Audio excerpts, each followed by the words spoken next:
राधा माधवा जय कुंज विहारी जय राधा माधवा जय कुंज विहारी जय गोविजन वल्लभ जय गिरिवरधारी जय यशोदानंदन व्रज जन रंजन जय यमुना तीरावनचारी जय राध माधव जय कुंज विहारी जय गोविजन वल्लभा जय गिरिवरधारी जय यशोदानंदना व्रज जन रंजन यमुना तीरावनचारी जय यमुना तीरावनचारी जय राधा माधवा जय कुंज विहारी जय गोविजन वल्लभ जय गिरिवरधारी जय यशोदानंदना व्रज जन रंजन यमुना तीरावनचारी हरे कृष्णा कृष्ण कृष्णा हरे हरे हरे राम राम राम हरे हरे हरे कृष्णा कृष्ण कृष्ण हरे हरे हरे राम राम राम हरे हरे जय जय जगन्नाथ जय जय जगन्नाथ जय जय जगन्नाथ जय जय राधा माधव जय जय राधा माधव जय जय राधा माधव जय कृष्ण बलराम जय कृष्ण बलराम जय कृष्ण बलराम जय जय गौरनिताय गौरनिताय जय जय गौरनिताय जय जय प्रभुपाद प्रभुपाद जय जय प्रभुपाद जय जय गुरुदेव जय जय गुरुदेव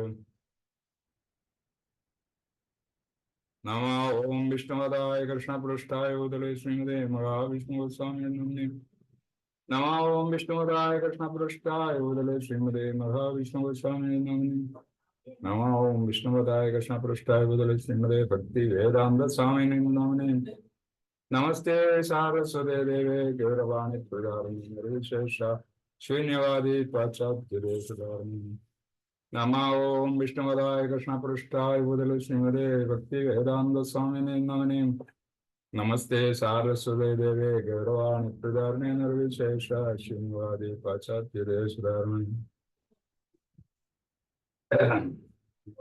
हरे कृष्ण എല്ലാ ഭക്തർക്കും പ്രണാമം ഹരേ കൃഷ്ണ ഇന്ന് നമ്മൾ ചർച്ച ചെയ്യുന്ന ശ്ലോകം ശ്രീമദ് ഭാഗവതം 1-ാം സ്കന്ധം അധ്യായം 5 20-ാം ശ്ലോകമാണ്. ശ്ലോകം വായിക്കാം.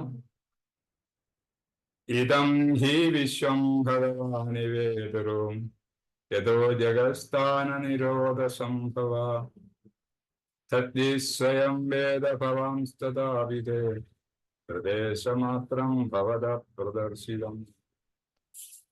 ഇദം ഹി വിശ്വം ഭഗവാനിവേദരോ യതോ ജഗസ്ഥാന നിരോധ സംഭവ തദ്ദി സ്വയം വേദ ഭവാംസ്തദാവിദേ പ്രദേശമാത്രം ഭവത പ്രദർശിതം. ഇദം ഹി വിശ്വം ഭവാനിവേതരോ യഥോ ജഗസ്ഥാന നിരോധ സംഭവ തദ്ദേ സ്വയം വേദ ഭവാംസ്തദാവിദേ പ്രദേശമാത്രം ഭവത പ്രദർശിതം. ഹരേ കൃഷ്ണ. രണ്ട് വാക്കുകളുടെ അർത്ഥം. ഇദം ഇത്, ഹി എല്ലാം, വിശ്വം വിശ്വം, ഭഗവാൻ പരമപുരുഷനായ ഭഗവാൻ, ഇതര വിഭിന്ന രൂപം, യതഃ ആരിൽ നിന്നോ, ജഗത് വിശ്വങ്ങൾ ജഗത് വിശ്വങ്ങൾ, സ്ഥാന നിലനിൽക്കുക, നിരോധ സർവനാശ, സംഭവ സൃഷ്ടി, തത് ഹി സർവ്വതിനെയും കുറിച്ച്, സ്വയം സ്വയം, വേദ അറിയുക, ഭഗവാൻ അങ്ങയുടെ സദാത്മാവ്, തഥാ അഭി എന്നിട്ടും, തേ താങ്കൾക്ക്, പ്രാദേശമാത്രം കഥാസംക്ഷേപം മാത്രം ഭഗവത അങ്ങയ്ക്ക് പ്രദർശിതം വിശദീകരിച്ചു. ശ്രീല പ്രഭുപാദജി കി ജയ്. വിവർത്തനവും ഭാവാർത്ഥവും. വിവർത്തനം. ഈ വിശ്വപ്രപഞ്ചം സ്വയം പരമദീപികോത്തമ പുരുഷനായ ഭഗവാനാകുന്നു. എന്നിരുന്നാലും അതിൽ നിന്നും ഭഗവാൻ അകന്നു നിൽക്കുന്നു. ഭഗവാനിൽ നിന്ന് മാത്രമാണ് ഈ വിശ്വപ്രപഞ്ചം ഉത്ഭവിച്ചത്.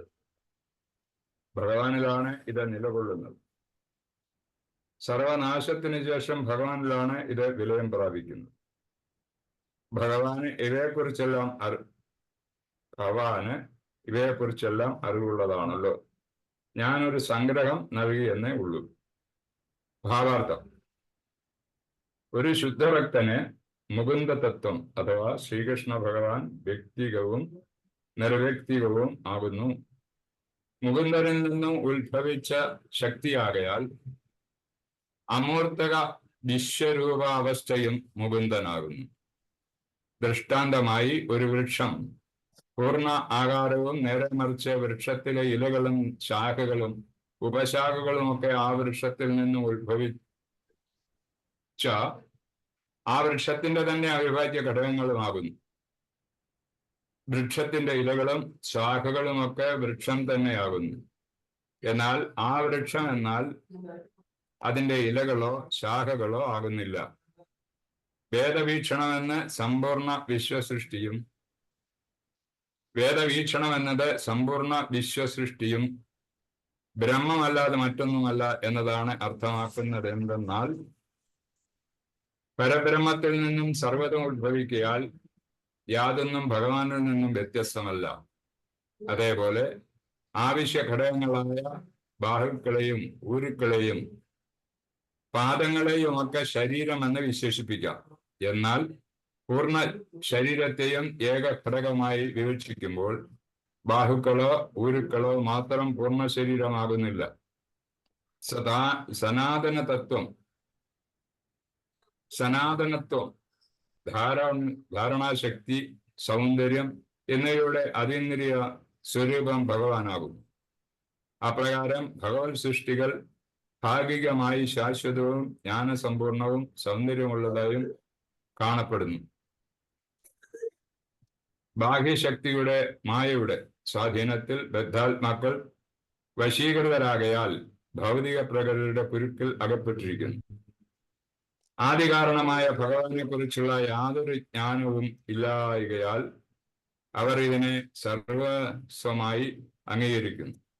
ശരീരത്തിന്റെ ആവശ്യകരങ്ങളെ പൂർണ്ണ ശരീരത്തിൽ നിന്ന് വേർപെടുത്തിയാൽ പിന്നെ ശരീരത്തിൽ കൂട്ടിച്ചേർക്കപ്പെട്ട അതേ കൈകാലുകളല്ലാതായി തീരുന്നുവെന്ന അറിവും അവർക്കില്ല.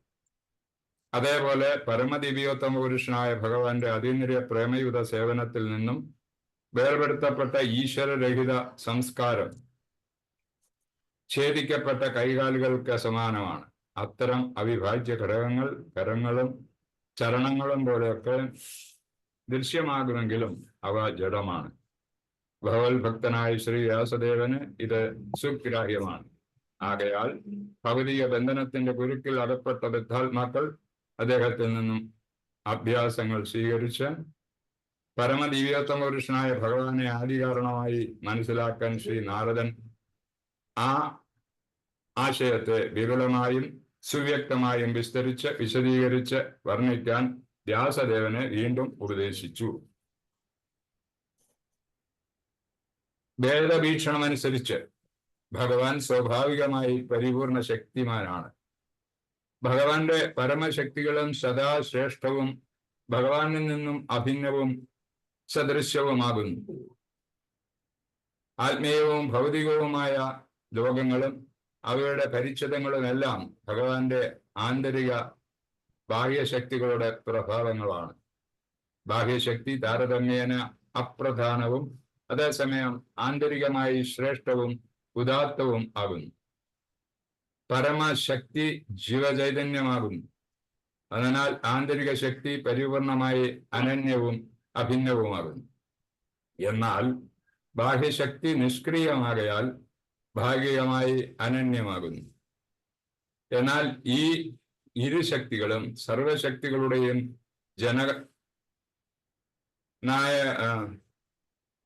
ജനകനായ ഭഗവാന് സമാനമോ അതീതമോ അല്ല. ഭിത്തിശക്തി എത്ര ശക്തിമത്തായാലും സദാ എഞ്ചിനീയറുടെ നിയന്ത്രണത്തിൽ കീഴിലെന്ന പോലെ അത്തരം ശക്തികൾ ഭഗവാന്റെ പരിപൂർണ നിയന്ത്രണത്തിന് കീഴിലാണ്. മനുഷ്യരും മറ്റെല്ലാ ജീവാത്മാക്കളും ഭഗവാന്റെ ആന്തരിക ശക്തിയുടെ ഉൽപ്പന്നങ്ങളാണ്. ആകയാൽ ജീവാത്മാക്കൾ ഭഗവാനോട് നിർവിശേഷരാണ്. എന്നാൽ അവർ ഒരിക്കലും പരമദീപത്ത പുരുഷനെ തുല്യരോ ഭഗവാനേക്കാൾ ശ്രേഷ്ഠരോ അല്ല. ഭഗവാനും ജീവാത്മാക്കളും വ്യതിരിക്ത സ്വരൂപങ്ങളാണ്. ഭൗതിക ശക്തിയുടെ സഹായത്താൽ ജീവാത്മാക്കളും ചിലതൊക്കെ സൃഷ്ടിക്കുന്നുവെങ്കിലും അവയുടെ ഒരു സൃഷ്ടിയും ഭഗവത് സൃഷ്ടിക്ക് തുല്യമോ ഭഗവത് സൃഷ്ടിയേക്കാൾ ശ്രേഷ്ഠമോ അല്ല. മനുഷ്യർ ചെറിയ ലീലാലോലുപമായ സ്ഫുട്നിക്കുകൾ സൃഷ്ടിച്ചേക്കാം. മാത്രവുമല്ല ശൂന്യാകാശത്തിൽ അതിനെ എത്തിക്കാനും അവർക്ക് സാധിച്ചേക്കാം. എന്നാൽ അത് ഭഗവാൻ നിർവഹിക്കുന്നത് പോലെ ഭൂമിയെ പോലെയോ ചന്ദ്രനെ പോലെയോ ഒരു ഗ്രഹം സൃഷ്ടിച്ച് വായുമണ്ഡലത്തിൽ പ്ലവനം ചെയ്യിക്കാൻ അവന് സാധ്യമാകണമെന്ന് അതിനർത്ഥമില്ല. അല്പജ്ഞാനികളായ മനുഷ്യർ ഭഗവാന് സമാനരായി തീരാൻ കഴിയുമെന്ന് ഉറപ്പിച്ച് അവകാശപ്പെടുന്നു. അവർ ഒരിക്കലും ഭഗവാന് തുല്യരാകില്ല. അതൊരിക്കലും സംഭവ്യവുമല്ല തന്നെ. മനുഷ്യൻ സർവദാ പരിപൂർണനായ ശേഷം ഭഗവത് ഗുണങ്ങളിൽ അതിരേകമായ പരിമാണത്തിൽ പ്രാപ്തമാക്കാൻ സാധ്യമായേക്കാം. എന്നാൽ ഒരിക്കലും ഭഗവാനെ അധകരിക്കാനോ ഭഗവാനുമായി തുല്യത പ്രാപിക്കാനോ സാധ്യമല്ലാതെ രോഗഗ്രസ്തമായ അവസ്ഥയിൽ മാത്രമേ മൂഢന്മാർ ഭഗവാന് തുല്യമായ ഒരുവനായി തീരുവെന്ന് അവകാശപ്പെടുകയും അങ്ങനെ മായാശക്തിയാൽ തെറ്റായി നയിക്കപ്പെടുകയും ചെയ്യുന്നുള്ളൂ. ആകയാൽ മാർഗഭ്രംശം സംഭവിച്ച വ്യക്തികൾ നിശ്ചയമായും ഭഗവാന്റെ പരമോന്നത അധികാരത്തെ അംഗീകരിക്കുകയും ഭഗവാന് പ്രേമയുത സേവനം സമർപ്പിക്കാൻ തയ്യാറാകുകയും വേണം. അതിനായിട്ടാണ് അവർ സൃഷ്ടിക്കപ്പെട്ടിരിക്കുന്നത്. ഇതിനെ കൂടാതെ യാതൊരു സമാധാനവും പ്രശാന്തതയും ലോകത്തുണ്ടാകുകയില്ല. ശ്രീമദ് ഭാഗവതത്തിൽ ഈ ആശയത്തെ വിശദീകരിക്കുവാനാണ് ശ്രീ നാരദൻ ശ്രീ വ്യാസദേവനെ ഉപദേശിച്ചത്.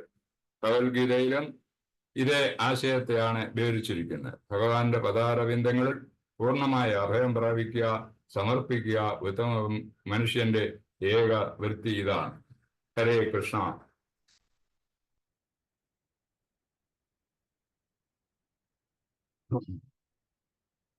നമുക്കിനി ശ്ലോകത്തിലേക്ക് ഒന്ന് നോക്കാം.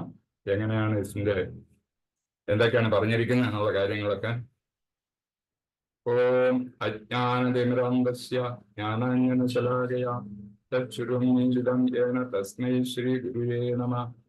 ശ്രീചൈതന്യമനോഭീഷ്ടം സ്ഥാപിതം യേന ഭൂതലേ സ്വയം രൂപകഥാ മഹ്യം ദദാതി സ്വപദന്തികം.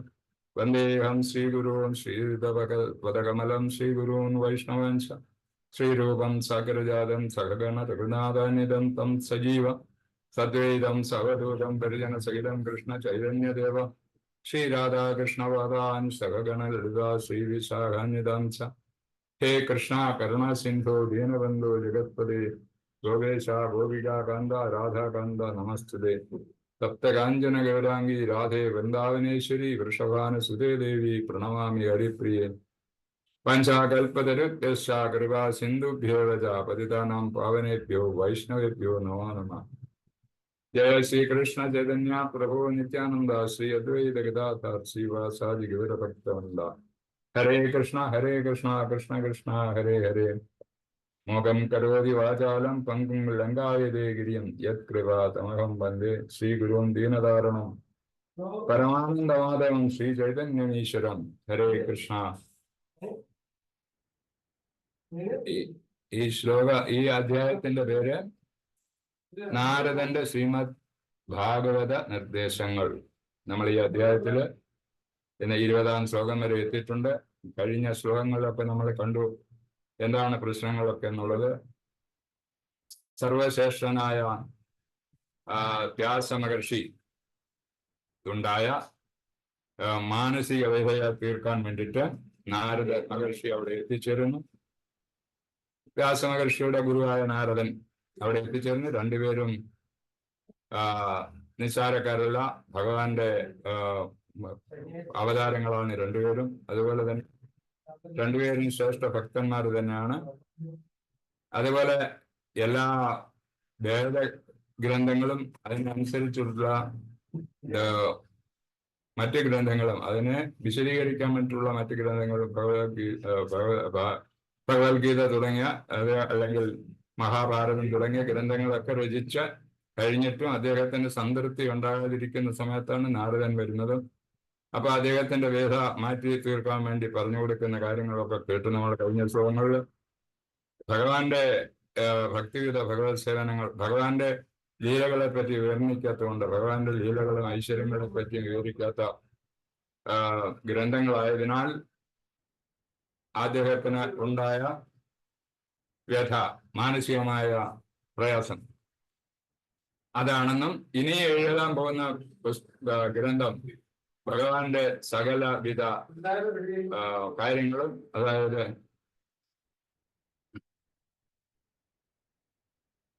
ഹരേ കൃഷ്ണ, ഒരു സെക്കൻഡ്.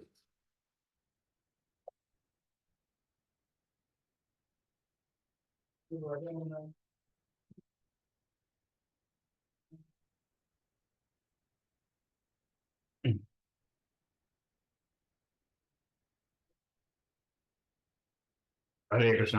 ഇനിയും എഴുതാൻ പോകുന്ന ഗ്രന്ഥത്തിൽ, അതായത് ഭാഗവതം രചിച്ചിട്ടില്ലായിരുന്നു, ഭാഗവതം രചിക്കണമെന്നും ആ ഗ്രന്ഥങ്ങളിൽ അതിൽ തന്നെ ഭഗവാന്റെ സകല കാര്യങ്ങളും, അതായത് ഭഗവാന്റെ സകല കഴിഞ്ഞ കാര്യങ്ങളും, ചെറുപ്പകാലത്തുള്ള കുട്ടികളിരുന്ന സമയത്തെ ലീലകളും എന്നുവേണ്ട സകല ഭഗവാൻ ആരാണെന്നും ഭഗവാൻ എന്തിനു അവതരിച്ചു എന്നുള്ളതും ഭഗവാനെ പറ്റി സകല വൃത്താന്തങ്ങൾ ഉൾപ്പെടുത്തിക്കൊണ്ട് ഒരു ഗ്രന്ഥം രചിച്ചെങ്കിൽ മാത്രമേ അങ്ങേക്ക് മനസ്സംതൃപ്തി ഉണ്ടാകൂ എന്ന് നാരദ മഹർഷി വ്യാസദേവനെ ഉപദേശിക്കുന്നു. ഈ ശ്ലോകത്തിൽ പറയുന്നത് ഈ വിശ്വപ്രപഞ്ചം തന്നെയാണ് ഭഗവാൻ എങ്കിൽ ഭഗവാൻ അതിൽ നിന്നും അകന്നു നിൽക്കുന്നു. ഭഗവാനിൽ നിന്ന് മാത്രമാണ് ഈ പ്രപഞ്ചം ഉത്ഭവിച്ചത്. ഭഗവാന് തന്നെയാണ് നിലകൊള്ളുന്നതും. അവസാനം ഭഗവാനിലാണ് ഇത് വിലയം പ്രാപിക്കുന്നത്. ഇതെല്ലാം അങ്ങേക്ക് അറിവുള്ളതാണല്ലോ, അതായത് വ്യാസദേവൻ അറിവുള്ളതാണല്ലോ. ഞാൻ ഇതിന്റെ ഒരു സംഗ്രഹം പറഞ്ഞെന്ന് മാത്രമേ ഉള്ളൂ. അപ്പം ഇനി അടുത്ത് തുടങ്ങുന്ന ഗ്രന്ഥങ്ങളിലൊക്കെ ഉൾപ്പെടുത്തേണ്ട കാര്യങ്ങളുടെ സംഗ്രഹം അദ്ദേഹം പറഞ്ഞു കൊടുക്കുകയാണ് വ്യാസദേവന്. ഇതാണ് ഇതിന്റെ പദ്യത്തിന്റെ ശ്ലോകത്തിന്റെ അർത്ഥം. ഈ ശ്ലോകത്തിന്റെ നമ്മൾ എന്നും വായിക്കുന്നുണ്ട് ഇതിന്റെ വാക്കുകളുടെയൊക്കെ അർത്ഥം. ഇതൊക്കെ എല്ലാവരും പഠിച്ചിരുന്നാൽ നല്ലതാണ്. നമുക്ക് ഇനിയുള്ള ശ്ലോകങ്ങളൊക്കെ പഠിക്കുമ്പോൾ അത് വായിക്കുന്നത് മനസ്സിലാകുകയും ചെയ്യും. ഇപ്പൊ എനിക്ക് തോന്നില്ല എല്ലാവരും പുസ്തകം നോക്കുന്നുണ്ടോ എന്നുള്ളത് അറിയത്തില്ല, എല്ലാവരുടെ അടുത്തും പുസ്തകം ഉണ്ടോ എന്നും അറിയത്തില്ല. എന്നാലും ഇത് വായിച്ച് പഠിക്കുന്നത് നല്ലതാണ്. നമ്മളെ ഭക്തി ശൃണ്ണതാം സുഗതാം കൃഷ്ണ പുണ്യശ്രവണ കീർത്തന ഹൃദയന്തസ്തോരാണ് സുഖിനോദി. അപ്പൊ അങ്ങനെ ആ ശ്ലോകം പറയുന്ന മാതിരി ഭാഗവത പാരായണം എപ്പോഴും തുടർന്നുകൊണ്ടിരിക്കുകയും ഭഗവാന്റെ കഥകൾ കേട്ടുകൊണ്ടിരിക്കുന്നതും ഭഗവാന്റെ ലീലകൾ ശ്രവിക്കുന്നതും ഒക്കെ നമ്മുടെ ഭക്തി വളരുന്നതിന് വളരെ നല്ലതാണ്. ഈ ജഗത്തെ ശാശ്വതമായി കാണുന്നു എന്നാൽ അതിന് നാശമുണ്ട് എന്ന് പറയുന്നു. ഭൗതിക ലോക നിവാസികൾ വളരെ ക്ലേശങ്ങൾ അനുഭവിക്കുന്നുണ്ടെങ്കിലും എല്ലാവരും ആനന്ദപൂർണമായി ജീവിക്കുകയാണെന്നാണ് കരുതുന്നത്. ഭഗവാന്റെ സച്ചിത് ആനന്ദ രൂപം, ഭഗവാന്റെ രൂപത്തെ പറ്റി നമ്മൾ പഠിച്ചിട്ടുണ്ടല്ലോ. സച്ചിദാനന്ദ രൂപമാണ് ഭഗവാൻ എന്നുള്ളത്. അപ്പൊ ആ സച്ചിദാനന്ദ രൂപം ഇവിടെ പറയുന്നത് ഈ ജഗത്തിൽ നിന്നും വ്യത്യസ്തനല്ല ഭഗവാൻ. ഒരു ശുദ്ധഭക്തന് മുകുന്ദതത്വം അഥവാ ശ്രീകൃഷ്ണ ഭഗവാൻ വ്യക്തികവും നിർവ്യക്തികവും ആകുന്നു. മുകുന്ദനിൽ നിന്ന് ഉദ്ഭവിച്ച ശക്തിയാകാൽ അമൂർത്തക വിശ്വ രൂപ അവസ്ഥയും മുകുന്ദൻ തന്നെയാകുന്നു. അപ്പൊ ഈ ഭഗവാനിൽ നിന്ന് എന്തെല്ലാം ഉത്ഭവിച്ചിട്ടുണ്ടോ അതൊക്കെ ഭഗവാന്റെ അംശങ്ങളും ഭഗവാനെ പോലെ തന്നെയുമാണെന്നാണ് ഈ ശ്ലോകത്തിന്റെ ഭാവാർത്ഥത്തിൽ പറയുന്നത്. നമ്മൾ പഠിച്ച ഭഗവത്ഗീതയിലും ഇത് തന്നെ പറയുന്നുണ്ട്. ശ്ലോകം 10-ാം അധ്യായത്തില് 8-ാം ശ്ലോകത്തിൽ പറയുന്നു, അഹം സർവസ്യ പ്രഭോ മത്ത സർവം പ്രവർത്തത് ഇതി മത്വാ ഭജന്തേ മാം ബുധഭാവ സംനിധ. അപ്പൊ അഹം സർവസ്യ പ്രഭോ, ഈ ശ്ലോകത്തിൽ ഭഗവത്ഗീതയിലും ഭാഗവതത്തിലും ഇത് തന്നെയാണ് പറയുന്നത്. എല്ലാം ഭൗതിക ആധ്യാത്മിക ലോകങ്ങളുടെ ഉറവിടം ഞാനാണ്, എല്ലാം എന്നിൽ നിന്നുമാണ് ഉണ്ടായത്. ഇത് പൂർണ്ണമായി അറിയുന്ന ബുദ്ധിമാന്മാർ എന്റെ സേവനത്തിൽ ഏർപ്പെടുകയും എന്നെ ഉള്ളതിനെ ആരാധിക്കുകയും ചെയ്യുന്നു എന്ന് പറയുന്നു ഭാഗവതം, വേദങ്ങൾ. അപ്പൊ ഇത് പറയുന്നത് ഭഗവാനിൽ നിന്നാണ് ഈ ലോകം മൊത്തം ഉത്ഭവിച്ചത്. അതുപോലെ സകല ചരാചരങ്ങളും ഭഗവാനിൽ നിന്നുണ്ടായത്. അപ്പൊ ഈ കാണുന്ന വസ്തുക്കളൊക്കെ ഭഗവാന്റെ അംശങ്ങൾ തന്നെയാണെന്ന് പറയുന്നു. അതുപോലെ തന്നെ എന്നാൽ ഈ ജഗത്തിൽ നിന്നും ഭഗവാൻ വേറിട്ട് നിൽക്കുകയാണ്. എന്നാൽ ജഗത്തിന്റെ ഉത്ഭവം അദ്ദേഹത്തിൽ നിന്നാണ്, ജഗത്തും ഭഗവാൻ തന്നെയാണ്. അപ്പൊ അതാണ് ഭേദ അഭേദം എന്ന് പറയുന്നതിന്റെ സിദ്ധാന്തം.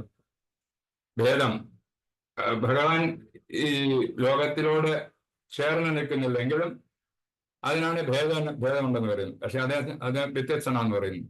അപ്പൊ അതുപോലെ അദ്ദേഹത്തിന്റെ സൃഷ്ടിയായതിനാൽ അദ്ദേഹത്തിന് യാതൊരു ലോകമായിട്ട് വ്യത്യസ്തതയും ഇല്ല. അപ്പൊ അതാണ് ഭേദ അഭേദ സിദ്ധാന്തം എന്ന് പറയുന്നതിന്റെ കാര്യം തന്നെ അതാണ്. പിന്നെ ഭാവാർത്ഥത്തിൽ പറയുന്നത്, വൃക്ഷങ്ങളിലെ ഇലകളും ശാഖകളും ഉപശാഖകളും ഒക്കെ ആ വൃക്ഷത്തിൽ നിന്ന് ഉത്ഭവിച്ച് ആ വൃക്ഷത്തിന്റെ തന്നെ അവിഭാജ്യ ഘടകങ്ങളുമാകുന്നു. ആ വൃക്ഷത്തിൽ ഇലകളും ശാഖകളും ഒക്കെ വൃക്ഷം തന്നെയാകുന്നു. എന്നാൽ ആ വൃക്ഷം എന്നാൽ അതിന്റെ ഇലകളോ ശാഖകളോ ആകുന്നില്ല. ഇത് ഈ ഭഗവാന്റെ അസൽ രൂപത്തെ പറ്റി വിവരിക്കുന്നതിന് വേണ്ടി പറയുന്നതാണ്. എല്ലാം ഭഗവാനിൽ നിന്ന് ഉത്ഭവിച്ചതാണ്, സകലും നമ്മുടെ ജീവജാലങ്ങളും പ്രകൃതിയും എല്ലാം തന്നെ. അപ്പം അതിനെ നമ്മളിപ്പം വേറിട്ട് കഴിഞ്ഞാൽ അത് ഭഗവാന്റെ ഒരു ഒരു വൃക്ഷത്തിന്റെ ഇലകളും ശാഖകളും ഒക്കെ വൃക്ഷമായിട്ട് കണക്കാക്കാൻ പറ്റില്ല. വൃക്ഷത്തിന്റെ ഒരു അവയവം തന്നെയാണ്, അത് ഒരു ഭാഗം തന്നെയാണ്. അപ്പൊ അതാണ് പറയുന്നത്, ഭഗവാനിൽ നിന്നും ഉത്ഭവിച്ചതാണ് സകല പ്രകൃതികളും. എന്നാല് അതെല്ലാം ഭഗവാൻ എന്ന് പറയാൻ പറ്റത്തില്ല. ഭഗവാൻ വേറിട്ട് നിൽക്കും. അതുപോലെ തന്നെ ഭഗവാനിൽ നിന്ന് ഉത്ഭവിച്ചവ വേറിട്ടും നിൽക്കും. ഭഗവാന്റെ അംശം എന്ന് പറയാം. പക്ഷെ ഭഗവാനോടും ശക്തിയോ ഭഗവാന് തുല്യരോ ഒന്നുമല്ല. അതുപോലെ തന്നെ ഈ പ്രകൃതിയും ഭഗവാന്റെ സൃഷ്ടി തന്നെയാണെന്ന് പറയുന്നു. ഭഗവാനാണ് ഇതിനെല്ലാം കാരണം എന്ന് പറയുന്നത്, സൃഷ്ടിക്കുന്നത്. സർവയോനീഷു കൗന്ദേയ മൂർത്തയ സംഭവന്തിയ താസാം ബ്രഹ്മ മഹദ്യോനി അഹം ബീജപ്രദം പിതാ. അപ്പൊ കുന്തിപുത്ര, നാനാ രൂപേണയുള്ള ജീവവർഗങ്ങൾക്കെല്ലാം ഈ ഭൗതിക പ്രകൃതിയിൽ ജന്മമെടുക്കാൻ അവസരം നൽകിയത് ഞാനാണ്.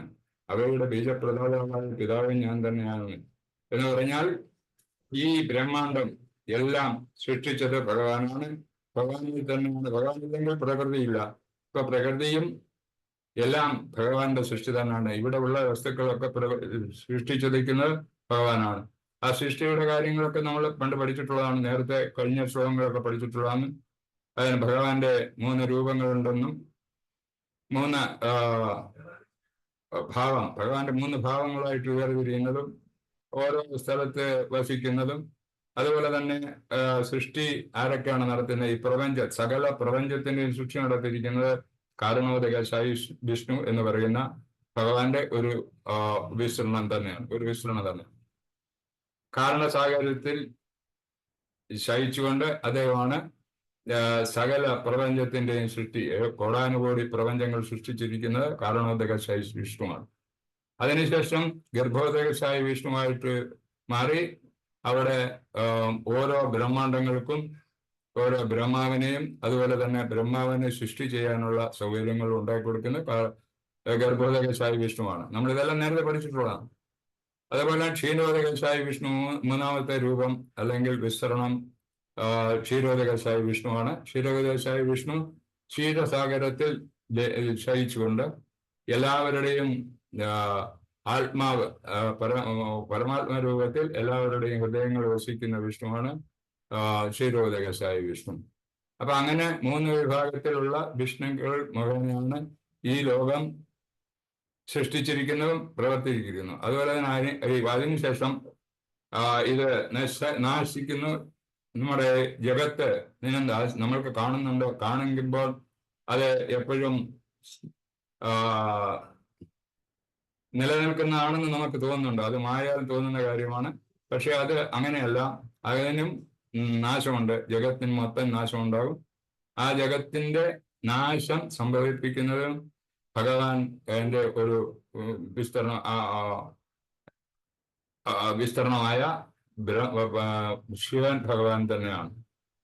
അപ്പൊ അങ്ങനെ ഇതിനെ സൃഷ്ടി സ്ഥിതി സംഹാരങ്ങൾക്കും ഗുണരൂപത്തിലുള്ള ഭഗവാന്മാർ വിസ്തരിച്ചിട്ടുണ്ട്. മഹാവിഷ്ണു,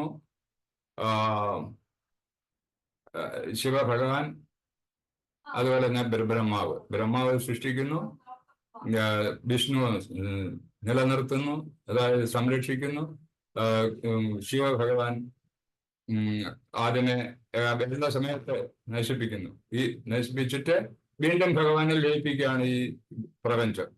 അങ്ങനെ ഈ പ്രപഞ്ചത്തിനും നാശം ഉണ്ടാകുന്നുണ്ട്. പക്ഷേ ഭഗവാൻ അതുപോലെ ആത്മീയ ലോകത്തിന് നാശങ്ങളൊന്നുമില്ല. അത് സ്ഥിരം ഉള്ള കാര്യങ്ങളാണ്. നമ്മുടെ ഭൗതിക ലോകത്ത് മാത്രമാണ് നാശം സംഭവിക്കുന്നതും. കാലാകാലങ്ങളിൽ നമ്മളതൊക്കെ പഠിച്ചിട്ടുള്ളതാണ്. ബ്രഹ്മാവിന്റെ ആയുസിനെ പറ്റിയും പഠിച്ചു. ബ്രഹ്മാവിന്റെ ഒരു ദിവസം ഉണ്ടാകുന്ന നാശങ്ങളുണ്ട്. അതുപോലെ തന്നെ ബ്രഹ്മാവിന്റെ പരിപൂർണമായിട്ട് ഒരു അദ്ദേഹത്തിന്റെ ആയുസ് തീരുന്ന സമയത്ത് ഒരു നാശം ഉണ്ടാകുന്നു ബ്രഹ്മത്തിന്. അങ്ങനെ പ്രളയം ഉണ്ടാകുന്ന കാര്യമൊക്കെ പഠിച്ചിട്ടുള്ളതാണ് നേരത്തെ. അതുകൊണ്ട് എന്നാൽ സമ്പൂർണ്ണ ശരീരത്തെ ഏകഘടമായി വീക്ഷിക്കുവാൻ ബാഹുക്കളോ ഊരുക്കളോ മാത്രം പൂർണ്ണ ശരീരമാകുന്നില്ല.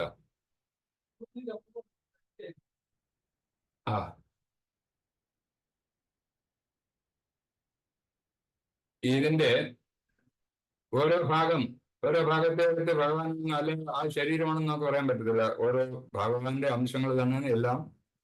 പക്ഷെ അതിനെയൊക്കെ ഓരോന്നും ഭഗവാൻ ആയിട്ട് നമുക്ക് കാണാൻ പറ്റില്ല. ആ വൃക്ഷത്തിന്റെ ഉദാഹരണം പറഞ്ഞ അതാണ്. വൃക്ഷത്തിന്റെ ഒരു ഇലയോ അല്ലെങ്കിൽ അതിന്റെ ശാഖകളോ ഒരു വൃക്ഷമെന്ന് നമുക്ക് പറയാൻ പറ്റത്തില്ല. പക്ഷെ വൃക്ഷത്തിന്റെ അംശങ്ങൾ തന്നെയാണ് എന്നാണ് ഈ ശ്ലോകത്തിൽ ഇപ്പൊ പറയുന്നത്. ഭഗവാന്റെ കാര്യത്തെ പറ്റിയാണ് പറയുന്നത് തന്നെ. ഭഗവാന്റെ അംശങ്ങളാണ് നമ്മളെല്ലാം. അത് സകല പ്രപഞ്ചങ്ങളും ഭഗവാന്റെ അംശങ്ങളാണ്. പ്രകൃതി ഉണ്ടാക്കുന്നതും ഭഗവാനാണ്. അപ്പൊ അതൊക്കെ നമ്മൾ എല്ലാം ഭഗവാനത്തിൽ സൃഷ്ടിച്ചതാണ്. ഭഗവാന്റെ സൃഷ്ടി അത് ഭഗവാന്റെ അംശങ്ങൾ തന്നെയാണ് എല്ലാം. പക്ഷെ ഓരോന്നിനും പ്രത്യേകിച്ച് കഴിയുമ്പോൾ ഭഗവാൻ എന്ന് പറയാൻ സാധിക്കത്തില്ല. അംശങ്ങൾ അല്ലെങ്കിൽ ഭാഗങ്ങൾ മാത്രമേ പറയാൻ സാധിക്കൂ. മായയുടെ സ്വാധീനത്തിൽ, ഭാഗ്യശക്തിയുടെ അതായത് മായയുടെ സ്വാധീനത്തിൽ ബദ്ധാത്മാക്കൾ വശീകൃതരാകയാൽ ഭൗതിക പ്രകൃതിയുടെ കുരുക്കിൽ അകപ്പെട്ടിരിക്കുന്നു. ആദികാരണമായ ഭഗവാനെ കുറിച്ചുള്ള യാതൊരു ജ്ഞാനവും ഇല്ലാതാകയാൽ അവർ ഇതിനെ സർവസ്വമായി അംഗീകരിക്കുന്നു. ഈ മായയുടെ കുരുക്കിൽ നമ്മൾക്ക് മായയുടെ കുരുക്കിൽ അകപ്പെടാൻ കാര്യം കഴിഞ്ഞ ശ്ലോകങ്ങളൊക്കെ നമ്മൾ പഠിച്ചതാണ്. നമ്മുടെ ഭക്തിയുടെ ഭഗവത് സേവനം ഇല്ലാതാകുമ്പോഴാണ് മായ നമ്മളെ പെടുന്നത്. അപ്പൊ അങ്ങനെയുള്ള മായയിൽ നമ്മളെ മുഴുകിക്കരുമ്പോൾ ഈ ഭഗവാനെ പറ്റിയുള്ള ചിന്തകളൊന്നും നമുക്ക് ഉണ്ടാകുന്നില്ല. അത് മനസ്സിലാക്കാനും സാധിക്കുന്നില്ല. അപ്പൊ അങ്ങനെ ഘടകങ്ങളെ പൂർണ്ണ ശരീരത്തിൽ നിന്ന് വേർപെടുത്തിയാൽ പിന്നെ ആ ശരീരത്തിൽ കെട്ടിച്ചേർക്കപ്പെട്ട അതേ കൈകാലുകളല്ലാതെ തീരുന്നു എന്ന് അറിവും അവർക്കില്ല. ഭഗവാനിൽ നിന്ന് വേറിട്ട് മാറി നിന്നാൽ പിന്നെ നമുക്ക് ഭഗവാനെ പറ്റി ചിന്ത വരുന്നില്ല. അതുപോലെ അതിന് ഉദാഹരണം പറഞ്ഞാണ് വെട്ടിമുറിച്ച കമ്പുകളോ ചിലകളോ ഒക്കെ വൃക്ഷത്തിൽ പിന്നെ ഒട്ടിപ്പിടിപ്പിച്ചാൽ ശരി അതിൽ വ്യത്യാസം ഉണ്ടാകുന്നു. അത് ശരീരം നമ്മുടെ ഭൗതിക ശരീരത്തെ പറ്റിയാലും ശരി അങ്ങനെ തന്നെ കൈയും കാലും എല്ലാം കൂടെ ചേർന്നെങ്കിൽ മാത്രമേ ഒരു ശരീരമായിട്ട് കാണാൻ പറ്റൂ. അതായത് ശരീരത്തിൽ നിന്ന് ഒരു കൈയോ കാലോ വെട്ടിമുറിച്ച് കഴിഞ്ഞാൽ പിന്നെ അത് ചേർത്ത് വെച്ചാൽ തന്നെയും അത് ശരീരത്തിന്റെ ഒരു ഭാഗമായിട്ട് നമുക്ക് തോന്നാറുള്ള അത് ഉപയോഗശൂന്യമായിട്ട് കിടക്കുന്ന പറയുന്നു. അപ്പൊ ഇതൊക്കെയാണ് ഭഗവാനിൽ നിന്നും നമ്മൾ വേറിട്ട് പോയി കഴിഞ്ഞാൽ നമുക്ക് ഭഗവാനിൽ ബന്ധം ഉണ്ടാകില്ല. ഭഗവാനുമായിട്ട് യാതൊരു സമ്പർക്കവും ഇല്ലാതായി തീരും. ഭഗവാനെ പറ്റി അറിയാൻ സാധിക്കാവും. നമുക്ക് അറിയേണ്ട കാര്യം എന്ന് പറയുന്നത് ഭഗവാന്റെ കാര്യങ്ങളെ പറ്റിയാണ് അറിയേണ്ടത്. ഭഗവാൻ ആരാണ്, നമ്മൾ ആരാണ്, ഭഗവാനും നമ്മളുമായിട്ടുള്ള ബന്ധം എന്താണ്, ഇതൊക്കെയാണ് നമ്മൾ മനസ്സിലാക്കുന്നത്. നമ്മൾ ഭഗവാന്റെ ആ മായകൾക്കടിയിൽ അടിമയാകി പോയി തന്നെ, അതായത്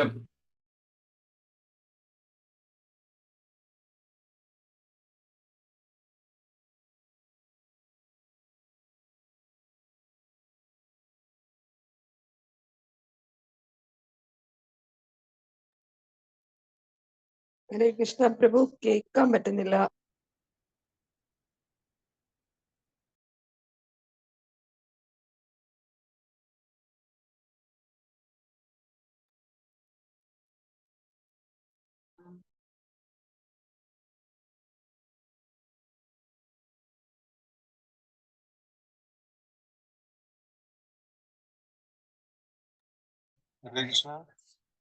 ഹരേ കൃഷ്ണ പ്രഭു, കണക്ഷൻ പോയാൽ മതി പ്രഭുവിന്റെ. അത് പിടിയിട്ടുന്നില്ല പ്രഭു. യെസ് പ്രഭു, കണക്ഷൻ പ്രഭു ഇല്ല, കണക്ഷൻ പോയി. പ്രഭു ഇല്ല, കണക്ഷൻ പോയി.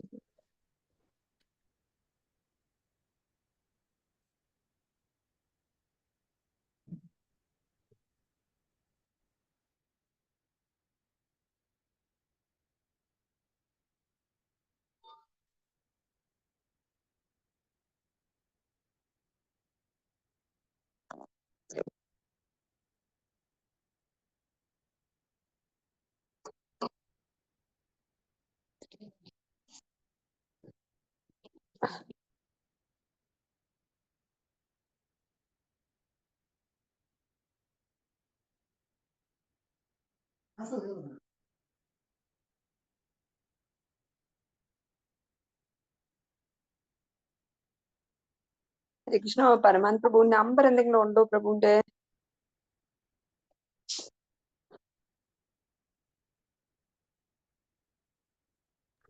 ഇല്ല മാജി, നമ്പർ ഇല്ല.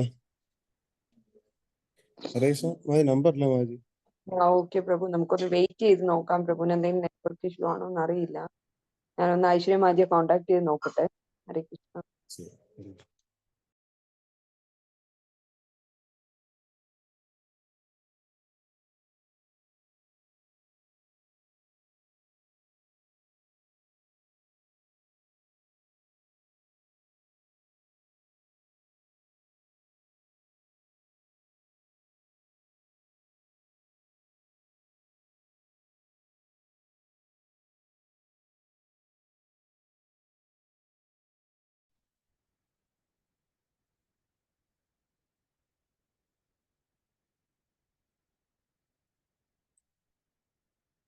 ഹരേ Krishna, Hare Krishna.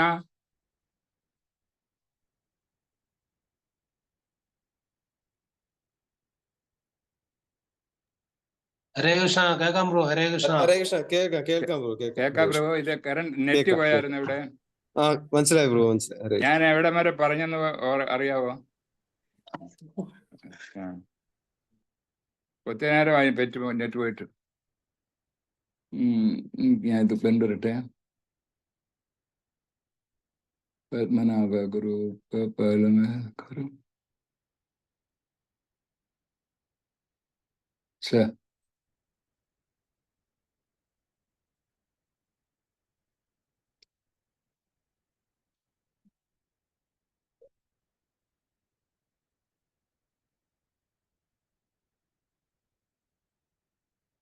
Recording in progress.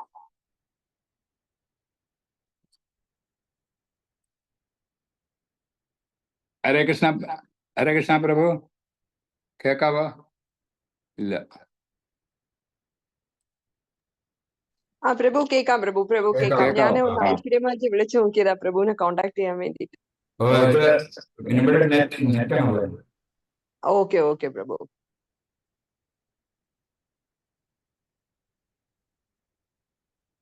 ഹരേ കൃഷ്ണ. അപ്പം തുടങ്ങാൻ ഞാൻ പറഞ്ഞത് വരുത്തത് എവിടം വരെ കേട്ടെന്ന് അറിയാമയ്യ അവർക്കില്ല. അതേപോലെ തന്നെ പരമദിവ്യോത്തമകൃഷ്ണനായ ഭഗവാന്റെ അതീന്ദ്ര പ്രേമയുധ സേവനത്തിൽ നിന്നും വേർപെട്ട ഈശ്വരരഹിത സംസ്കാരം ഛേദിക്കപ്പെട്ട കൈകാലുകൾക്ക് സമമാണ്. ഇവിടം വരെ ഞാൻ തോന്നുന്നു. ഇവിടെ കേട്ടായിരുന്നോ? ഇത് കേട്ടായിരുന്നോ?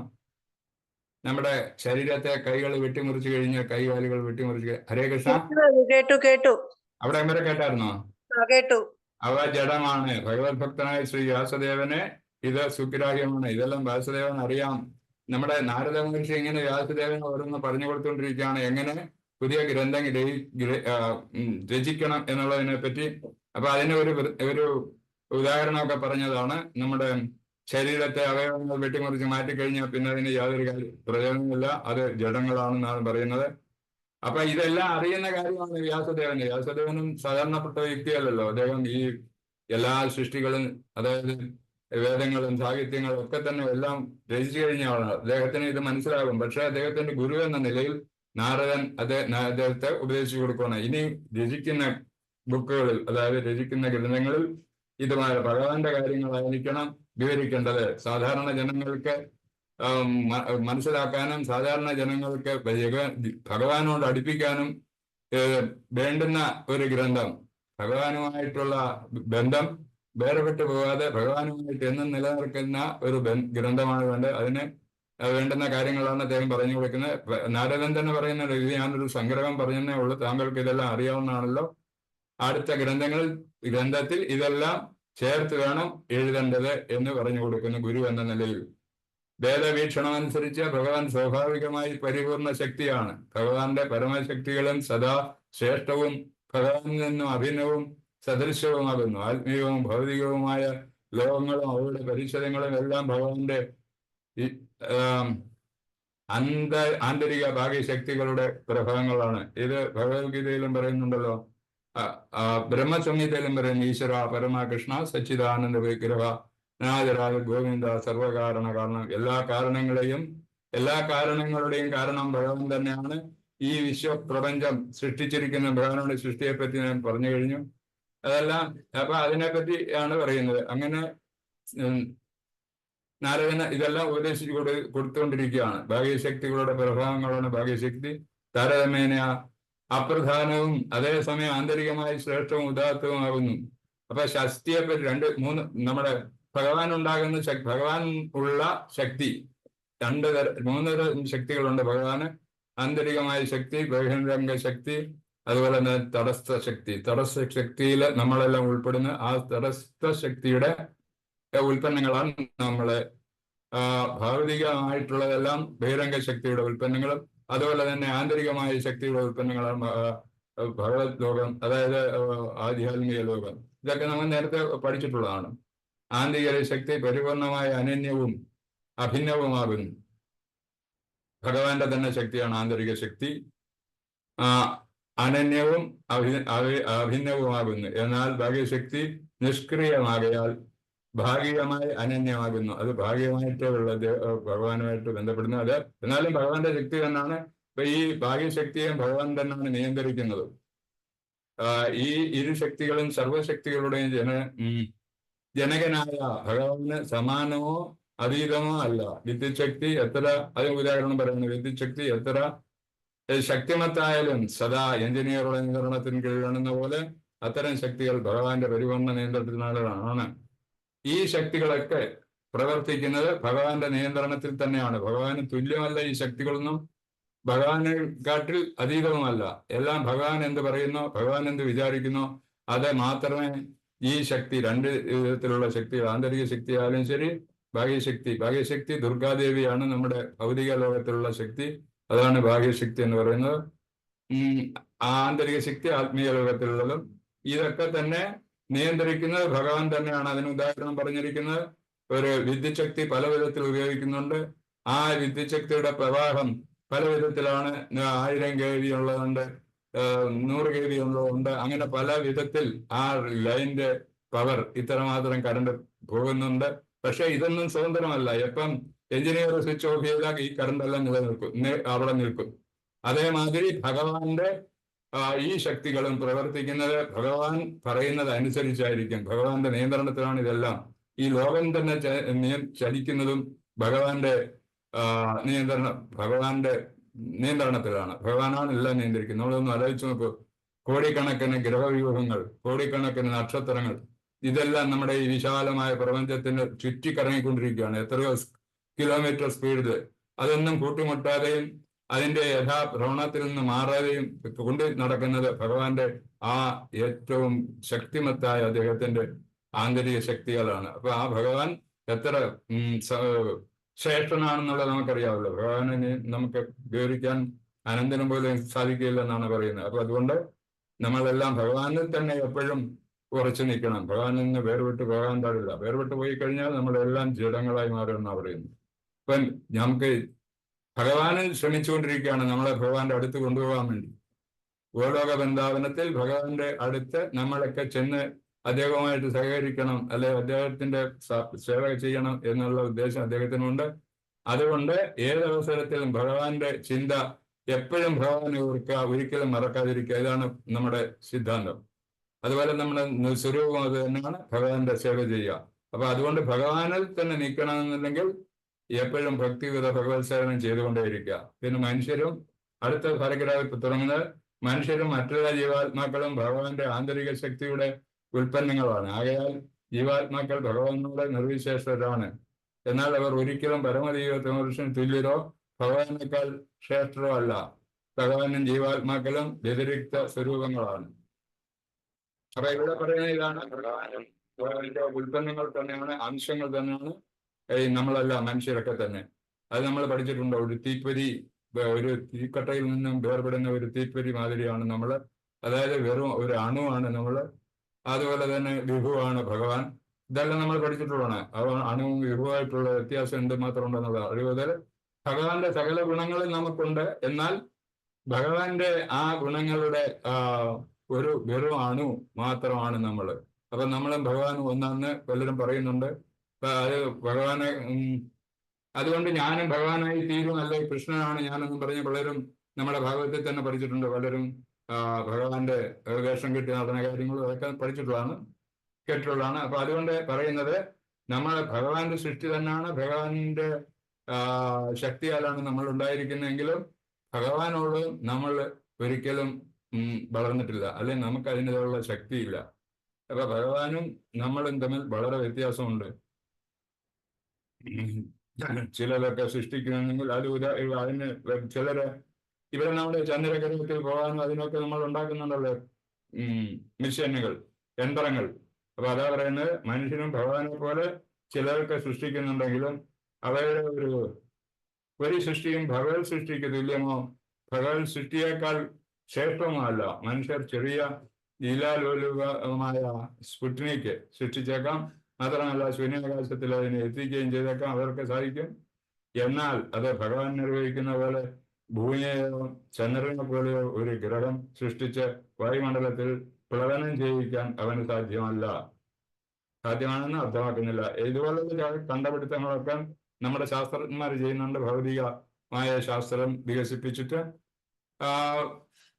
ചന്ദ്രമണ്ഡലത്തിലും ഇപ്പൊ തന്നെ സൂര്യനെ നോക്കിപ്പോകുന്ന ഗ്രഹങ്ങൾ വരെ ഉപഗ്രഹങ്ങൾ ഉണ്ടാക്കുന്നുണ്ട്. പക്ഷെ ഇതൊന്നും ഭഗവാന്റെ സൃഷ്ടികളും ഒരിക്കലും മെച്ചപ്പെട്ടതല്ല എന്നാണ് പ്രഭുപാദർജി ഇവിടെ പറയുന്നത്.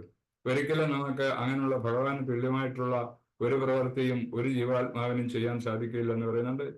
പക്ഷെ നമ്മുടെ ശാസ്ത്രം പല വിധത്തിലുള്ള കൃത്രിമ ഗ്രഹങ്ങളൊക്കെ ഉണ്ടാക്കുന്നുണ്ട്, വിടുന്നുണ്ട്.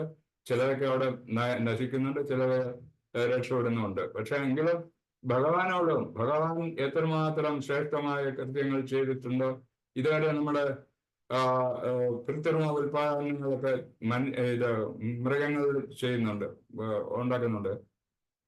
കൃത്രിമമായിട്ട് മൃഗങ്ങളെ സങ്കലനം ചെയ്തെടുക്കുന്നുണ്ട്. പക്ഷെ യഥാർത്ഥത്തിൽ ഒരു മനുഷ്യൻ ഇതുവരെയും ഒരു ജീവിയെ സൃഷ്ടിക്കുകയോ അതുപോലെ തന്നെ മനുഷ്യനെ പോലെ ചിന്തിച്ച് പ്രവർത്തിക്കാൻ കഴിവുള്ള ഒരു യന്ത്രം സൃഷ്ടിക്കാനോ ഒന്നും ഇതുവരെയും മനുഷ്യൻ സാധിച്ചിട്ടില്ല. അപ്പൊ അതുകൊണ്ടൊക്കെയാണ് പറയുന്നത് ഭഗവാനോടും നമുക്ക് സൃഷ്ടികർമ്മം ചെയ്യാൻ സാധിക്കില്ല ഒരു കാലത്തും എന്ന് പറയുന്നുണ്ട്. മനുഷ്യർ ഭഗവാന് സമാനരായി തീരാൻ കഴിയുമെന്ന് ഉറപ്പിച്ച് അവകാശപ്പെടുന്ന ചിലര് അവർ ഒരു കാലത്തും ഭഗവാൻ തുല്യരാകില്ല, അതൊരിക്കലും സംഭവമല്ലെന്ന് പ്രഭുപാദർജി പറയുന്നു.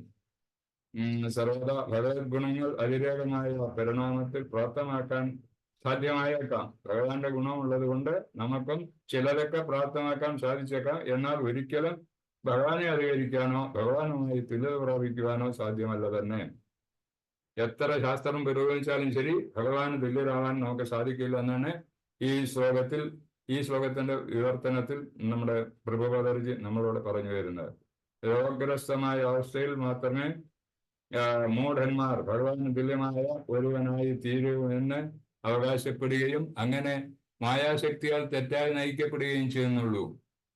അത് മൂഢന്മാരെ എങ്ങനെയൊക്കെ ചെയ്യുന്നത് ഭഗവാന് തുല്യരാണെന്നും അല്ലെ ചിലർ മായാശക്തി കൊണ്ട് ഭഗവാന് തുല്യരായി പ്രവർത്തിക്കാൻ നോക്കുന്നുണ്ട്. പക്ഷെ അതൊന്നും പറ്റത്തില്ലല്ലോ.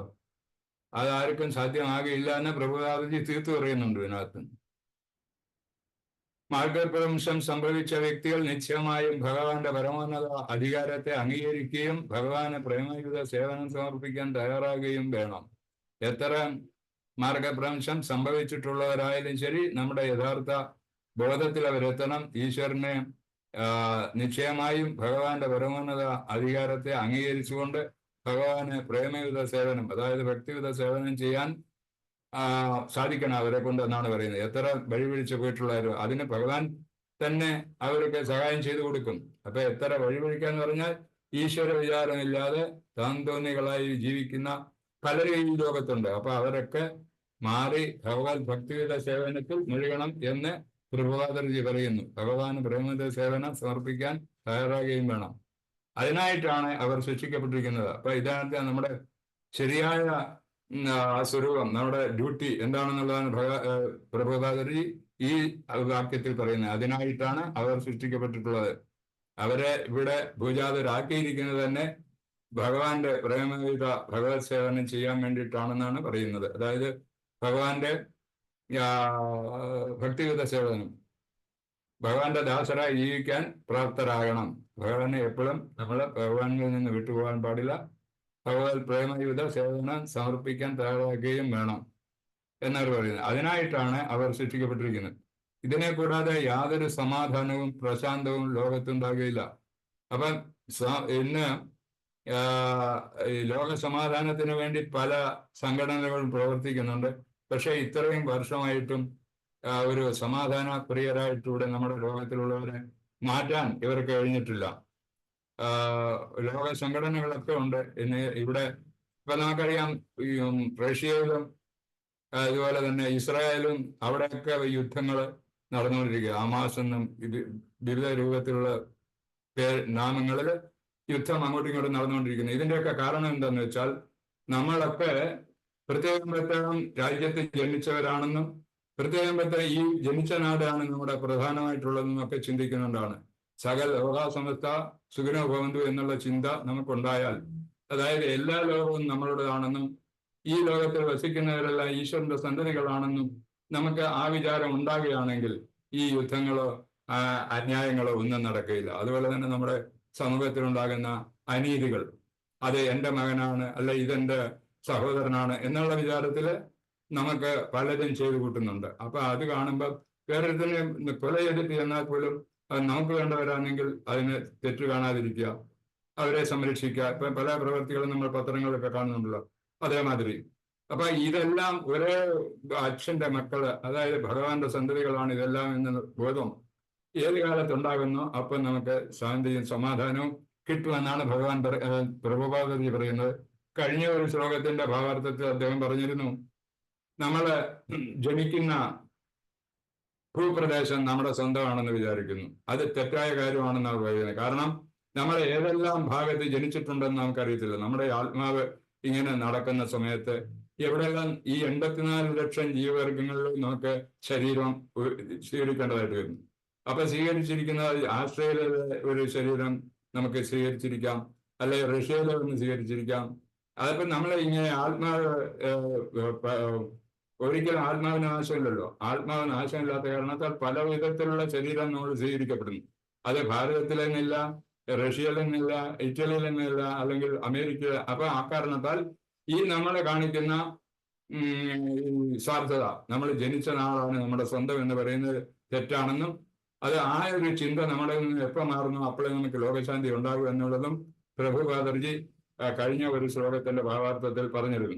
അപ്പൊ അങ്ങനെ ഈ യുദ്ധവും നമ്മുടെ സ്വാർത്ഥതയും ഉണ്ടാകുന്നത് ഇത് നമ്മുടെ സ്വന്തമാണെന്ന് വിചാരിക്കുമ്പോഴാണ്. നമ്മുടെ സ്വന്തമാണ് ഇതെല്ലാം എന്ന് നമ്മൾ വിചാരിക്കാതെ ഈ കാണുന്ന വസ്തുക്കളെല്ലാം ഈശ്വരൻ്റെതാണ് എന്ന് നമ്മൾ വിചാരിക്കുകയാണെങ്കിൽ നമുക്ക് യാതൊരു വിധത്തിലുള്ള പ്രയാസങ്ങളും ഉണ്ടാകില്ല. കൂടാതെ യാതൊരു സമാധാനവും പ്രശാന്തവും ലോകത്തുണ്ടാകില്ല. ശ്രീമദ് ഭാഗവതത്തിൽ ഈ ആശയത്തെ വിശദീകരിക്കുവാനാണ് ശ്രീ നാരദൻ ശ്രീ വ്യാസദേവന് ഉപദേശിച്ചത്. ഭഗവത്ഗീതയിൽ ഇതേ ആശയത്തെയാണ് വിവരിക്കുന്നത്. ഭഗവാന്റെ പദാരവിന്ദങ്ങൾ പൂർണ്ണമായി അഭയം പ്രാപിക്കുക, സമർപ്പിക്കുക ഉത്തമ മനുഷ്യന്റെ ഏകപ്രവൃത്തിയാണ്. ഇത് ഭഗവത്ഗീതയിൽ അവസാനവും പറയുന്നത് തന്നെയാണ്. സർവധർമാൻ പരിത്യജ്യ മാമേകം ശരണം വ്രജ. അത് മറന്നുപോയി. അപ്പൊ അങ്ങനെ എല്ലാ ഈ പറഞ്ഞിട്ടുള്ളവർ ഈ ഭഗവത്ഗീത ഇത്രയും പറഞ്ഞു കഴിഞ്ഞാൽ ഈ ഭഗവാൻ പറയുന്നത് നിങ്ങൾ ഈ കാര്യങ്ങളൊക്കെ വിട്ടാലും ശരി, എന്നിൽ വന്ന് ശരണം പ്രാപിക്കുകയാണെങ്കിൽ, അതായത് ഭഗവാനിൽ ശരണം പ്രാപിക്കുകയാണെങ്കിൽ മറ്റുള്ള ഭാവങ്ങളൊക്കെ നമുക്ക് ഉപേക്ഷിക്കാൻ പറ്റും. ഞാനതിന് ഉത്തരവാദിയാണ്, എന്നെ ശരണം പ്രാപിക്കുക, ഞാൻ എല്ലാ കാര്യങ്ങളും നടത്തിത്തരാം എന്നാണ് ഭഗവത്ഗീതയിലും പറഞ്ഞിരിക്കുന്നത്. അതുപോലെ തന്നെ ഇവിടെയും പ്രഭുപാദർജി പറയുന്നത് പദാരബന്ധങ്ങൾ പൂർണ്ണമായി അഭയം പ്രാപിക്കുക, സമർപ്പിക്കുക. ഉത്തമ മനുഷ്യന്റെ ഏകപ്രവൃത്തി അതാണ്. ഉത്തമ മനുഷ്യനായിട്ടുള്ളതിന്റെ പ്രവൃത്തി എന്ന് പറയുന്നത് ഭഗവാന്റെ പദാരബന്ധങ്ങൾ ശരണം പ്രാപിക്കുക. അങ്ങനെ ഓരോരുത്തരും ഭഗവാന്റെ പാതാരബന്ധങ്ങളിൽ ശരണം പ്രാപിച്ചു കഴിയുമ്പോൾ നമുക്ക് നിത്യ ആനന്ദം ഉണ്ടാകും, ആത്മീയ സുഖം ഉണ്ടാകും. ആത്മീയ ആനന്ദം ഉണ്ടായെങ്കിൽ നമ്മുടെ ഈ ജന്മത്തിന്റെ സഫലമാകാൻ സാധിക്കൂ. അതിനാൽ എല്ലാവരും ഭഗവാന്റെ പാതാരബന്ധങ്ങളിൽ അഭയം പ്രാപിക്കണം എന്നുള്ള നിർദ്ദേശത്തോടുകൂടി ഇന്നത്തെ ഈ ചർച്ച ഇവിടെ അവസാനിപ്പിക്കുന്നു. എന്തെങ്കിലും പ്രശ്നങ്ങൾ തെറ്റുകളോ കുറ്റങ്ങളോ ഉണ്ടായിട്ടുണ്ടെങ്കിൽ പറയാം. ഹരേ കൃഷ്ണ. എല്ലാവരും ഉണ്ടോ? ഹരേ കൃഷ്ണ. ഹരേ കൃഷ്ണ. ഉണ്ട് പ്രഭു. ഹരേ കൃഷ്ണ. അല്ല, കുറച്ചു നേരം എന്റെ നെറ്റ് അങ്ങ് പോയായിരുന്നു. എല്ലാരും കേൾക്കുന്നുണ്ടായിരിക്കും. ഞാൻ പറഞ്ഞ എന്തെങ്കിലും മനസ്സിലായിട്ടുണ്ടോ? ഹരേ കൃഷ്ണ. ഉറപ്പായിട്ടും പ്രഭു, ഉറപ്പായിട്ടും. എന്തോ ഇല്ല പ്രഭു, പറഞ്ഞോളൂ. അല്ല, എല്ലാവർക്കും പുസ്തകമൊക്കെ ഉണ്ടോ കയ്യില്? ഭാഗവതം. രാമ രാമ രാമ ഹരേ. ഹരേ കൃഷ്ണ. നല്ല ക്ലാസ് ആയിരുന്നു. നല്ല ക്ലാസ് ആയിരുന്നു. പ്രഭുജിയുടെ ക്ലാസ് ഇപ്പൊ കുറെ പ്രാവശ്യമായിട്ട് കേൾക്കുന്നു. എല്ലാം നല്ല ക്ലാസ്സാണ്. നന്നായിട്ട് മനസ്സിലാവും. വളരെ വ്യക്തമായിട്ട് എടുക്കുന്നുണ്ട്. ഹരേ കൃഷ്ണ. ഹരേ കൃഷ്ണ മാതാജി. അതെ. ഹരേ കൃഷ്ണ പ്രഭു, ഒരു സംശയം ചോദിക്കട്ടെ? 3 വിഷ്ണു ഉണ്ടല്ലോ, അതെ. അതിന്റെ ഓരോ കർമ്മങ്ങൾ എന്തൊക്കെയാണ്? അതൊന്നുകൂടി പറയാവോ? പറയാം. 3 വിഷ്ണുവിന്റെ ഒന്ന് കാരണോദകസായി വിഷ്ണു. കാരണസാഗരത്തിൽ, അതായത് നമ്മുടെ ഭൗതിക ലോകത്തിന്റെയും ആത്മീയ ലോകത്തിന്റെയും വേർതിരിവായിട്ടുള്ള കാരണസാഗരം. ആ കാരണസാഗരത്തിലാണ് അദ്ദേഹം ശയിക്കുന്നത്. അദ്ദേഹമാണ് എല്ലാ പ്രപഞ്ചങ്ങളും, സർവ പ്രപഞ്ചങ്ങളും, അതായത് കോടാനുകോടി ബ്രഹ്മാണ്ടങ്ങളും നക്ഷത്രങ്ങളും സകലതും ഉണ്ടാക്കിയിട്ടുള്ളത് അദ്ദേഹത്തിൽ നിന്നാണ് ഉണ്ടായിരിക്കുന്നത്. അതിനുശേഷം ഗർഭോദകസായി വിഷ്ണു. ഗർഭോദകസായി വിഷ്ണു ഈ ബ്രഹ്മാണ്ടങ്ങൾ ഉണ്ടാക്കിയതിൽ ഈ ഒരു ഗർഭോദകസായി വിഷ്ണു പ്രവേശിക്കുന്നുണ്ട്. ആ വിഷ്ണു അവിടെ വസിക്കുന്നു. അദ്ദേഹത്തിന്റെ നാഭിയിൽ നിന്നാണ് ബ്രഹ്മാവ് ജനിക്കുന്നത്. അപ്പൊ ഓരോ ബ്രഹ്മാണ്ടത്തിന്റെയും അധിപതി എന്ന് പറയുന്നത് ബ്രഹ്മാവാണ്. ആ ബ്രഹ്മാണ്ടത്തിലുള്ള സൃഷ്ടി നടത്തുന്നതല്ല ആ ബ്രഹ്മാക്കളാണ്. അതുപോലെ അനേകം ബ്രഹ്മാണ്ടുകളുണ്ട്. ഇതാണ് ഗർഭോദകസായി വിഷ്ണുവിന്റെ ചുമതല. ഹരേ കൃഷ്ണ. അതൊന്നുകൂടി പറയാമോ പ്രഭു? ബ്രഹ്മാവ് ജനിക്കുന്നത് ഓരോ ബ്രഹ്മാണ്ടങ്ങൾ, അനേകം ബ്രഹ്മാണ്ടങ്ങളുണ്ട്. ആ ബ്രഹ്മാണ്ടങ്ങളില് വസിക്കുകയാണ് ഗർഭോദകസായി വിഷ്ണു. അപ്പൊ ആ ഗർഭോദകസായി വിഷ്ണുവിന്റെ നാഭിയിൽ നിന്നാണ് ഒരു താമരത്തണ്ട് ഉയർന്നു പൊങ്ങുന്നു. അതിന്റെ അവസാനത്തുണ്ടാകുന്ന പുഷ്പം, താമര പുഷ്പത്തിൽ ബ്രഹ്മാവ് ജനിക്കുന്നു. സ്വയംഭുവാണ് ബ്രഹ്മാവ്, സ്വയംഭു ബ്രഹ്മാവ് അവിടെ ജനിക്കുന്നു. അപ്പൊ അവിടെ അദ്ദേഹത്തിന്റെ ചുമതലയാണ് ആ ബ്രഹ്മാണ്ടത്തിലുള്ള സൃഷ്ടി കാര്യങ്ങളൊക്കെ നടത്തുന്നത്. അപ്പൊ അതിനുശേഷം ആ ബ്രഹ്മാണ്ടത്തിൽ തന്നെയാണ് നമ്മുടെ ക്ഷീരോദകസായി വിഷ്ണു ശയിക്കുന്നത്. ക്ഷീരോദകസായി വിഷ്ണുവിന്റെ ചുമതലയാണ് അദ്ദേഹമാണ് പരമാത്മാ രൂപത്തിൽ നമ്മുടെയൊക്കെ ഉള്ളിൽ വസിക്കുന്നത്. നമ്മുടെ ഓരോ ആത്മാവിന്റെയും ഉള്ളിൽ, ഓരോ ജീവാത്മാവിന്റെയും, അതായത് മനുഷ്യനായാലും ശരി, മൃഗമായാലും ശരി, എന്തായാലും ശരി, ജീവൻ എവിടെ ഉണ്ടോ ആ ജീവന്റെ ഉള്ളിലുള്ളതെല്ലാം പരമാത്മാവായിട്ട് പ്രവർത്തിക്കുന്നത് ക്ഷീരോദകസായി വിഷ്ണുവാണ്. അപ്പൊ ഈ ബ്രഹ്മാണ്ടത്തിൽ എന്തെങ്കിലും പ്രശ്നങ്ങളൊക്കെ ഉണ്ടാകുമ്പോൾ മറ്റുള്ള ദേവന്മാരൊക്കെ കൂടി ഈ ബ്രഹ്മാവിനെ വിളിച്ചുകൊണ്ട് ഈ ക്ഷീരോദകശായി വിഷ്ണുവിന്റെ അടുത്താണ് ചെല്ലുന്നത്. എന്താണ് പ്രവൃത്തി, ഈ ശല്യം ഉണ്ടാകുന്നതിന് എന്ത് ചെയ്യണം? അപ്പൊ അദ്ദേഹം പറയും, ഞാൻ അവതരിക്കാം, അല്ലെങ്കിൽ ഞാൻ ഒരാളിനെ പറഞ്ഞു വിടാൻ നിങ്ങളുടെ പ്രയാസങ്ങളെല്ലാം മാറ്റിത്തരും എന്ന് പറഞ്ഞത്. അപ്പൊ അതാണ് അദ്ദേഹത്തിന്റെ ചുമതല. അപ്പൊ 3 വിഷ്ണുക്കളുടെ അതാണ് ചുമതല. പിന്നെ ഗുണാവതാരങ്ങളുണ്ട്, അത് അവിടെ നിൽക്കട്ടെ. ഗുണാവതാരങ്ങളെ പറ്റി അറിയാമല്ലോ, ബ്രഹ്മ വിഷ്ണു മഹേശ്വരൻ. ആദ്യം ഭഗവാന്റെ തന്നെ അംശങ്ങളാണ്, അല്ലെങ്കിൽ ഭഗവാന്റെ തന്നെ വിസ്തരണങ്ങളാണ്. അതൊരു ഗുണത്തിനെ പറ്റി, സത്വഗുണം, രജോഗുണം, തമോ ഗുണമുണ്ട്. ആ ഓരോ ഗുണത്തിന്റെ ദേവതമാരാണ് ബ്രഹ്മ വിഷ്ണു മഹേശ്വരൻ. ബ്രഹ്മ രജഗുണത്തിനും, വിഷ്ണു സത്യഗുണത്തിനും, തമോ ഗുണത്തിന് മറ്റേ നമ്മുടെ പരമേശ്വരനും ശിവനും. ഇതൊക്കെയാണ്. പ്രഭു, ഒരു കാര്യം കൂടെ ചോദിക്കട്ടെ, ഈ എല്ലാ ബ്രഹ്മാണ്ടത്തിലും നമ്മളെ പോലുള്ള മനുഷ്യരുണ്ടോ? അത് ഇതുവരെ കണ്ടുപിടിച്ചിട്ടില്ല പ്രഭു മാതാജി. ജീവനുണ്ട്, ജീവികളുണ്ട്, എല്ലാ ബ്രഹ്മാണ്ടത്തിലും ജീവികളുണ്ട്. പക്ഷെ മനുഷ്യനുണ്ടോന്ന് അറിയാമയ്യ. അനേക ബ്രഹ്മാണ്ടങ്ങൾ ഉണ്ടെന്ന് പറഞ്ഞല്ലോ, അപ്പൊ നമ്മളെ പോലെ കാണുമോ എന്നുള്ളൊരു സംശയം. അതിനല്ലയോ നമ്മളെ ഉപഗ്രഹങ്ങളൊക്കെ വിട്ടോണ്ടിരിക്കുകയല്ലയോ ബ്രഹ്മാണ്ട. പക്ഷെ നമ്മുടെ ഈ ബ്രഹ്മാണ്ടം എന്ന് പറഞ്ഞാൽ 14 ലോകങ്ങൾ ഉൾപ്പെടുന്ന, അത് എത്രയോ വിശാലമായിട്ടുള്ളതാണ്. അപ്പൊ അത് കഴിഞ്ഞ് ഇതുവരെ 14 ഗ്രഹങ്ങളിൽ തന്നെ മനുഷ്യരുണ്ടോന്നുള്ളത് നമ്മൾ മനസ്സിലാക്കിയിട്ടില്ല. പിന്നെ അവിടെ ബ്രഹ്മാണ്ടം, അടുത്ത ബ്രഹ്മാണ്ടം. അപ്പൊ അത് ഒരു സംശയം ചോദിച്ചെന്നേ ഉള്ളു പ്രഭു. അല്ല, കൊള്ളാം. പക്ഷെ ജീവികളുണ്ടെന്നാണ് പ്രഭുജി പറയുന്നത്. ഗ്രഹത്തിൽ പോലും ജീവികളുണ്ടെന്നാണ് പറയുന്നത്. അതായത് പ്രഭുജി സിദ്ധാന്തം അനുസരിച്ച്. ഹരേ കൃഷ്ണ പ്രഭു, ഹരേ കൃഷ്ണ. ഹരേ കൃഷ്ണ മാതാജി. നമ്മുടെ സംശയങ്ങൾക്കൊന്നും ഒരു തീർപ്പ് ആർക്കും കൽപ്പിക്കാൻ പറ്റില്ല മാതാജി. നമ്മുടെ ഭാഗവതം നമ്മളെ ഇപ്പൊ ഇല്ല, അടികഥ പഠിക്കാൻ പോയ മാതിരിയാണ്. അടികഥ കഴിക്കാൻ ആദ്യം ചെല്ലുമ്പോഴേ ആ ഗുരു എന്തെങ്കിലും പറയുമ്പോൾ നമുക്ക് വിചാരിക്കും എല്ലാവരും അടിച്ച് തകർക്കാൻ പറ്റുമെന്ന്. പിന്നെ പോകെയാണ് നമുക്ക് മർമ്മങ്ങൾ അറിയാൻ തുടങ്ങുന്നതും എന്തൊക്കെയാണ്. അതുപോലെ ഭാഗവതത്തിൽ നമ്മൾ തുടങ്ങുമ്പോൾ ഇതെന്താ കുഴപ്പമില്ലല്ലോ എന്ന് വിചാരിക്കും. ഇതങ്ങോട്ട് അകത്തോട്ട് നമ്മൾ പ്രവേശിച്ചു കഴിയുമ്പോൾ, ഇതിനെ പഠിപ്പിച്ചു കഴിയുമ്പോൾ നമ്മൾ പഠിച്ചതല്ല, അയ്യോ ഇതൊക്കെയായിരുന്നു പഠിച്ചത്, അല്ല ഇതൊക്കെ ഇതിനകത്തുള്ളതാണോ, ഇങ്ങനെ ഒരുപാട് അതെ ഓരോ സംശയങ്ങളും. അതുപോലെ തന്നെ ഓരോ വിത്തും പഠിക്കുമ്പോഴും നമുക്ക് പല പ്രശ്നങ്ങൾ ഉണ്ടായിക്കൊണ്ടിരിക്കുക. അതുകൊണ്ടാണ് പ്രഭുപാദരി പറയുന്നത്, പ്രഭുപാദരി പറഞ്ഞിട്ടുള്ള പുസ്തകങ്ങൾ മാത്രം പഠിക്കുക. അപ്പൊ നമുക്ക് പിന്നെ പ്രശ്നങ്ങൾ ഉണ്ടാകത്തില്ല. അല്ലെങ്കിൽ നമുക്ക് ദേവി മഹാത്മ്യം പഠിപ്പിക്കുകയാണെങ്കിൽ അതെ, ദേവി മഹാത്മ്യം പഠിക്കുകയാണെങ്കിൽ അങ്ങോട്ട് പോകും, ശിവമഹാത്മ്യം പഠിക്കുകയാണെങ്കിൽ ഇങ്ങോട്ട് പോകും. അപ്പൊ അങ്ങനെയൊക്കെ. അപ്പൊ ഇതെല്ലാം വിട്ടിട്ട് ഭഗവാനെ ശരണം പ്രാപിക്കാനാണ് പറയുന്നത് ഭഗവാൻ കൃഷ്ണൻ. പിന്നെ ഭഗവാൻ എങ്ങനെ ശരണം പ്രാപിക്കണം എന്നുള്ളത് പഠിപ്പിക്കാൻ നമ്മുടെ ചൈതന്യ മഹാപ്രഭുവും വന്നു. അപ്പൊ നമ്മൾ പ്രഭുപാദരി പുസ്തകങ്ങൾ പഠിക്കുക, അതായത് ഗുരു പരമ്പരയിൽ കൂടെ വരുന്ന ആചാര്യന്മാരുടെ ശിക്ഷണം സ്വീകരിക്കുക. ഇതേ പറ്റും നമുക്ക് ഈ സംശയങ്ങളൊക്കെ നിവൃത്തി ചെയ്യാൻ വേണ്ടി. ഹരേ കൃഷ്ണ. ഹരേ കൃഷ്ണ പ്രഭു, ഹരേ കൃഷ്ണ. ഹരേ കൃഷ്ണ. ഹരേ കൃഷ്ണ. ഹരേ കൃഷ്ണ. Thank you Prabhu. പ്രണാമം. ഹരേ കൃഷ്ണ, ഹരേ കൃഷ്ണ. Thank you Mataji. എല്ലാവർക്കും പ്രണാമം. രാമ രാമ ഹരേ ഹരേ, ഹരേ ഹരേ കൃഷ്ണ. ഹരേ കൃഷ്ണ. ഹരേ ഹരേ, ഹരേ രാമ ഹരേ അപ്പൊ നമുക്ക് നിർത്താമല്ലോ. പ്രഭു. ഹരേ കൃഷ്ണ. ഹരേ കൃഷ്ണ. കൃപാസിന്ധുഭ്യോ പതിതനാം പാവനേഭ്യോ വൈഷ്ണവേഭ്യോ നമോ നമഃ. ഹരേ കൃഷ്ണ മാതാജി. നിർത്താം.